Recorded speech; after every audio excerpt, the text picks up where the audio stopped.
Hele ugen var der blevet spået og kommet advarsler omkring vejret. Vandmasser af historiske dimensioner ville ødelægge DM-festen. Det blev heldigvis ikke så slemt, som vi havde frygtet.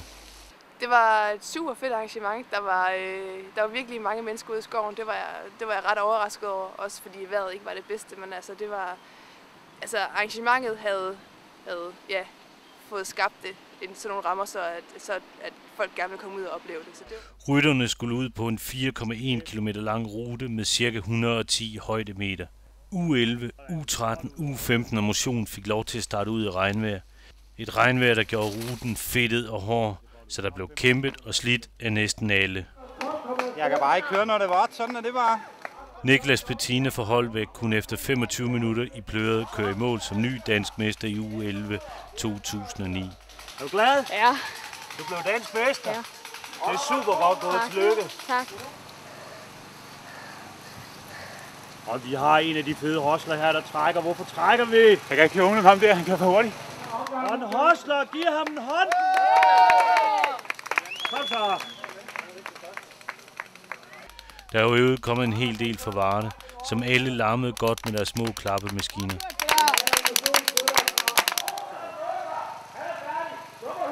Og dansk mester. Ja. Tillykke. I U13 har Anders Peter Ellingsø vundet suverænt det meste året. Han var derfor også udråbt til store favorit. Det var godt. Det var en god rute. Det var hårdt.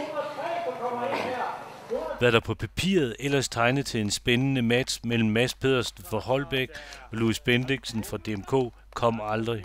Louis styrtede, fik en mavepumper og kom aldrig tilbage i kampen. I stedet kunne Mads Pedersen i suveræn stil køre sig til endnu et dansk mesterskaber. Godt kørt. Fuck, det er mudder, mand.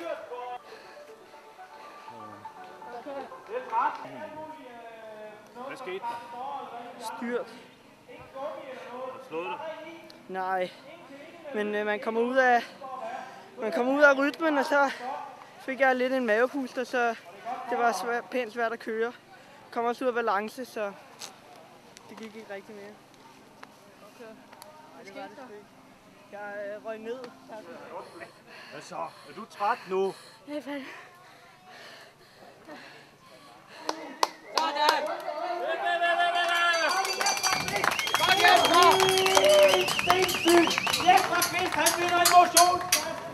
Jeg er en træt mand. Du ligner en træt mand. Det er jeg også. Hvor er barn? Ja, godt kørt. Tillykke. Sådan. Kom så og hold det. Det er fandme godt ud. Dagens anden start bød på ene favoritsejr. I C-rækken var Talent- og Eliteklubben fra Nordsjælland, HMTBK, totalt dominerende og satte sig på 5 af pladserne i top 10. Rækken blev således vundet af Carsten Christiansen, bedre kendt som Carboni. Sådan. Bare kys på pinden. Ja, bare på pinden. I uge 17 kørte stortalentet Magnus Kort fra Bornholm sig til en sikker sejr. Selvom en velkørende og opsat Joachim Trane gav sig 100%, vandt Magnus alligevel med 6 minutter. Jeg var ude og prøve ruten i går, der var den måske lidt nem, men nu når jeg faldet meget vand og sådan, så var den dejlig svær og hård. Du er lige ved at hente Mads Bøgter. Ja, det ved jeg ikke. Det har været lidt sjovt. Ja. Så er han blevet sur, den gamle. Det er jo,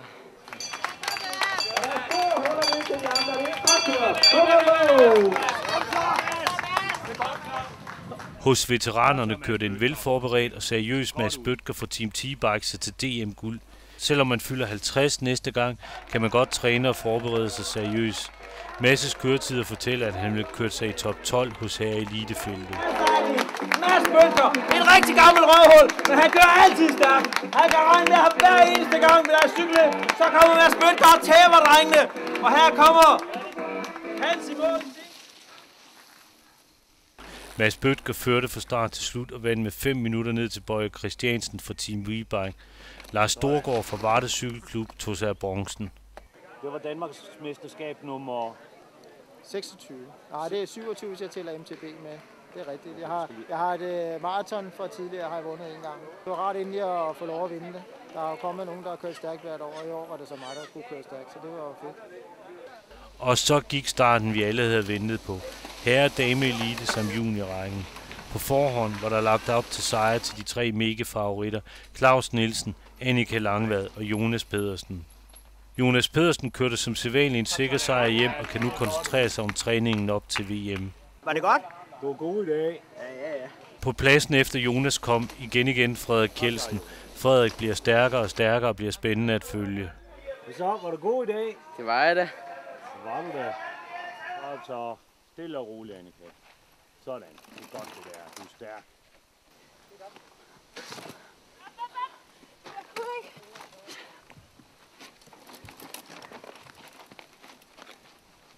Hvad siger du til det her? Jamen altså, det er jo for hårdt, de der tøser der, hvad det var. Annika Langvad fra HMTBK var igen den stærkeste rytter i damefeltet. Hun havde 8 minutter ned til nummer 2, Signe Strandvig for OMK.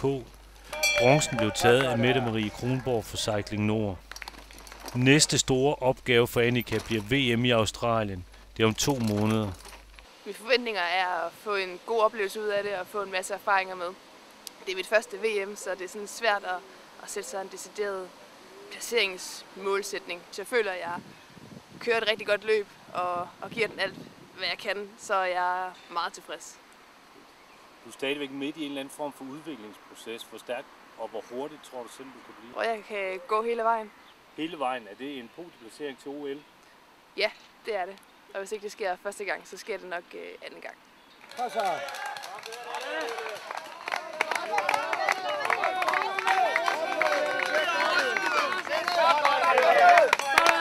Sådan der, kom.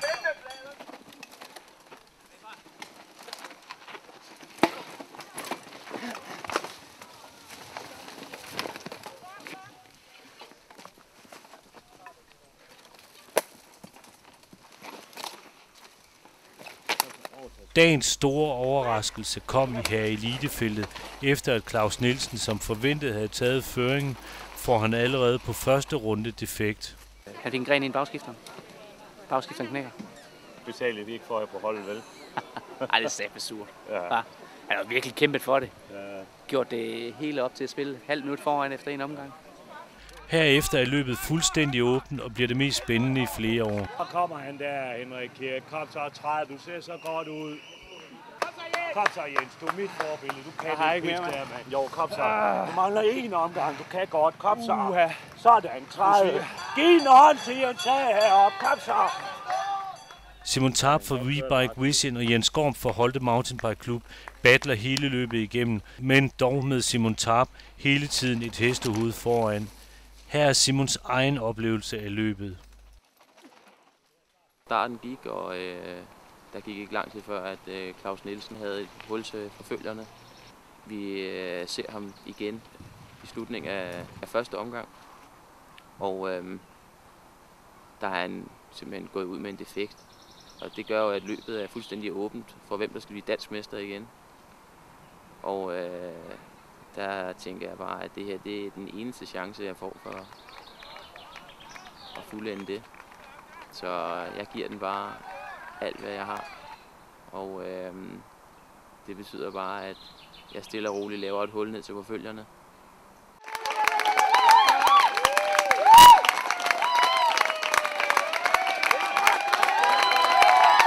Det kørte bare, det hele spillede. Cyklen var bare helt perfekt. Og al den support, jeg fik op ad bakkerne, og det hele det fungerede bare. Der var slet ikke noget, der kunne sætte en stopper for, at jeg skulle fuldende det. Du er dansk mester, tillykke. Fandme godt kørt. Dog var det nogle lidt hårde omgang, de 2 sidste. Men der så du rigtig slidt ud.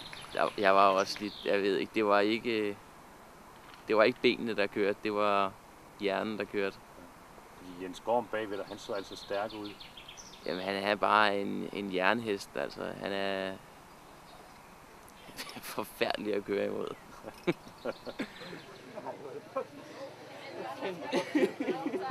Nu taler billederne jo for sig selv, men du ligner en glad dansk mester. Jamen, det er der ingen tvivl om. Det er simpelthen det bedste, der er sket for mig meget, meget længe. Simon, nu kommer mor! Og næsten helt uvirkeligt. Det er ikke helt rigtigt til at forstå.